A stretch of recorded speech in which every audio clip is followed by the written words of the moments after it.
Hello everyone and welcome to another video. Now the GTX 1080 Ti is a legendary graphics card. It launched in 2017 with 11GB of VRAM, and despite being nearly 10 years old, it can still pump out respectable frame rates. This card comes from a simpler time before ray tracing, upscaling and frame generation. It topped performance charts using raw power the way it should be, though ironically its lifespan has probably been lengthened thanks to modern upscaling techniques. The card no longer receives game-ready driver updates, which makes it more difficult to recommend, but today I wanted to celebrate this once high-end beast by showcasing it as part of a period-appropriate computer.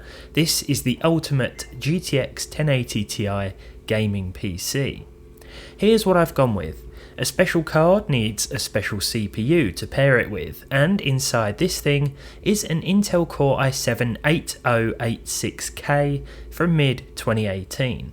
Now the 8086K marked the 40th anniversary of the original 8086 processor, and it was Intel's first to hit 5GHz out of the box. Think of it as a higher clocked 8700K with better overclocking potential. This is running on an MSI Z370 Gaming Pro Carbon motherboard with a liquid cooler. A 5GHz all-core overclock was easily achievable here by changing the CPU ratio to 50 and increasing the voltage to 1.35. We also have 32 gigs of 3600MHz dual-channel DDR4 in this machine, as well as a Western Digital Black NVMe SSD. An RM850X PSU from Corsair powers the whole thing, and I've also got a 2TB hard drive in here for extra storage. Now back in 2018 this would have been an all-round beast and a very expensive one. We've even got a sound card in here, something that you won't really see recommended anymore, as modern motherboards include high quality built-in audio that is more than adequate for most people. And now it's confession time. I didn't build this. I bought it for a few £100 online. This entire once high-end rig cost me less than the price of a modern mid-range graphics card, and I wasn't even sure of the full specs when I purchased it. I opened it up to find a time capsule, an ultimate era-appropriate setup that will allow the 1080 Ti to reach its maximum potential. The only thing I changed was the RAM. I upgraded it from 16 gigs clocked at 3000MHz to 32 gigs clocked at 3600. The brand was exactly the same. Now I seem to find Corsair Vengeance LPX RAM in a lot of used pre-builts for some reason. I think it's because here in the UK at one point it was some of the best RAM for the price, or some of the fastest for the lowest price, but the whole cheap RAM thing is sort of out the window these days. Now if we look back at a couple of awesome AAA titles from the time, then we'll get a good idea of the performance a system like this had to offer. This is 2018's Battlefield 5. It runs in DX11 or DX12 mode, and I found that DX11 will offer the higher average frame rate. With that said, it does stutter a lot more, so DX11 is the better choice for a smooth experience. I'm using the Ultra preset at 1440p resolution. Both single player and multiplayer will offer at least 60 frames per second, and this is still a great looking game in my opinion too. There's still a very active player base as well. 2017's Assassin's Creed Origins is one of, if not my favourite in the series. Perhaps it sits at second place behind Black Flag. It's certainly the one I've put most time into though. Even today it is incredibly CPU intensive, and with our 8086K here we are frequently seeing over 90% utilisation despite the 5GHz all-core overclock. Now that said, we're still seeing over 60 FPS at ultra high with 1440p, and just like with Battlefield 5, this game stands the graphical test of time. The 1080 Ti is pretty much maxed out here. I have a blower style card from EVGA, as you saw at the start. Seeing EVGA on a GPU makes this whole video even more nostalgic, but the main reason I mention this is because blower style cards run warmer and they are therefore louder. This also means that they can be cheaper, so keep that in mind if you're looking out for one. So let's talk about modern gaming. Now, as I mentioned before, you will probably need to rely on modern upscaling techniques in order to prolong the life of this once legendary, high-end and very capable card. That said, we don't need to make huge sacrifices like we may need to with older mid-range or lower-end GPUs. Our first modern game is 007 First Light at 1080p with the medium settings. Now, in order to hit at least 60 FPS, the least I could do to honour the legacy of the 1080 Ti is use FSR quality. I didn't want to just hit at least 30 FPS because this legendary beast deserves more than that. So we're looking for a 60 FPS target today, and we found it in 007 First Light with FSR quality enabled. 68 FPS was the average, with a 1% low of 46 and a 0.1% low of 41. This was taken during an early training mission that you can see on screen here. GTA 5 Enhanced at 1080p runs very nicely with the very high preset and TAA enabled. Now, of course, we don't have access to the ray tracing options that this game brings with it, but I think it still looks pretty good with these visual settings. Now, we could probably push this one to 1440p in all honesty, but at 1080 you're going to have a very good time. 126 FPS was the average, with a 1% low of 78 and a 0.1% low of 64. Forza Horizon 6 is shaping up to be one of my favourite games of the year. I just like jumping into it and driving around Japan. It's such a therapeutic game in my opinion. I don't even do races a lot of the time, I just sit down and drive, and it's such a great game to lose a couple of hours to. Now, at 1080p with a high preset, the 1080 Ti and 8086K combination is pumping out 81 frames per second. This is with a 1% low of 68 FPS and a 0.1% low of 57.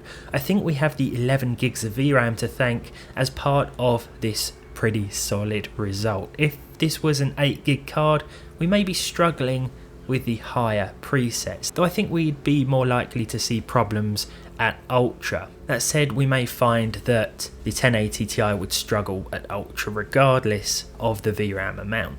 Halo Campaign Evolved up next. Now, this one is quite weird in terms of the settings. The first thing I did was enable a TSR upscaling and set it to high so that it was rendering at like 59% or 67% resolution, something like that, and it didn't really make a difference.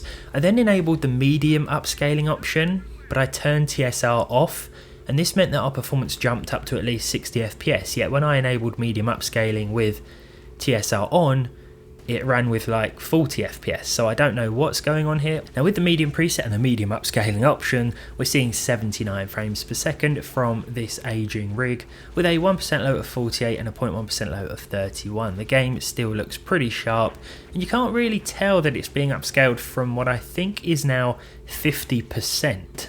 Baldur's Gate 3 at 1080p with the high preset and TAA gave us 79 frames per second overall. The 1% low was 39 and the 0.1% low was 28. We were seeing a couple of little dips and drops in and around the city here, something that's not too uncommon in this title, with a lot of different hardware configurations that I test. The 8086K CPU is still very capable. It has 6 cores and 12 threads, and I'm looking forward to comparing it to my i5-12400F in its overclocked state. So this CPU at 5 GHz versus a modern 6 core should be very interesting, especially as we can use the same RAM.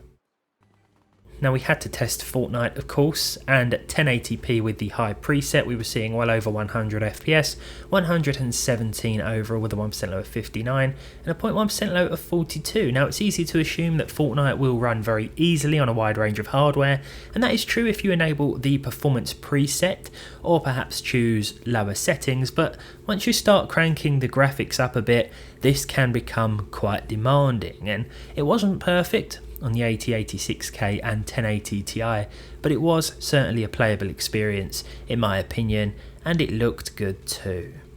Our penultimate title is Cyberpunk 2077, and this came in with a lovely average or very nice average, I should say, of 69. This is alongside a percentile low of 48 and a 0.1% low of 41. This actually did a lot better than I was anticipating here, with the high preset and medium crowds by default. This still looks pretty good as well. We can of course push things to ultra, or we could enable FSR upscaling for a higher overall frame rate, but I wanted to hit 60 FPS today in games, and we were able to do so here without any help from upscaling. So at native resolution here, and the performance was more than adequate in my opinion. We'll finalise with Marvel Rivals next, 1080p with lumen and screen space reflections turned off, as they can really eat into the frame rate, and I don't think they add too much to the visuals. I don't think the settings are important either for an online multiplayer title. Now with the high preset, we were seeing 87 FPS with a 1% low of 59 and a 0.1% low of 28. So it's another pretty solid gameplay result from this ultimate 1080 Ti era appropriate build.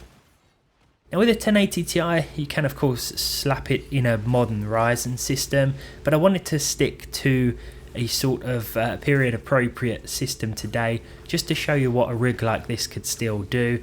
If you built one of these back in 2017, 2018, then I think you'd still be pretty happy with it, though if you were gaming at 1440p, then you'd probably have to switch to 1080p these days, or utilise a more intense form of upscaling if you wanted to stick to that 1440 output resolution.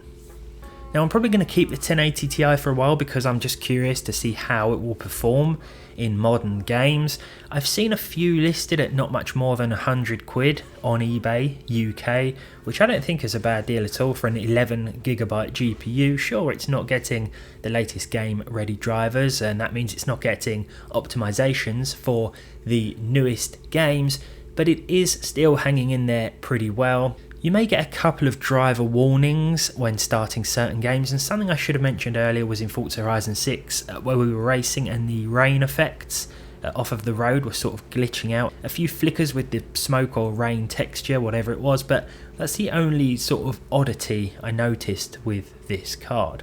Now in the next one, I want to explore the 8086K in a little more detail and see how close it comes to a modern 6-core chip. I think that'd be quite an interesting one, especially if we leave this thing clocked at 5GHz, and we may even see if we can go a little higher as well, though I'm not sure this liquid cooler is going to be able to handle it, but we'll see.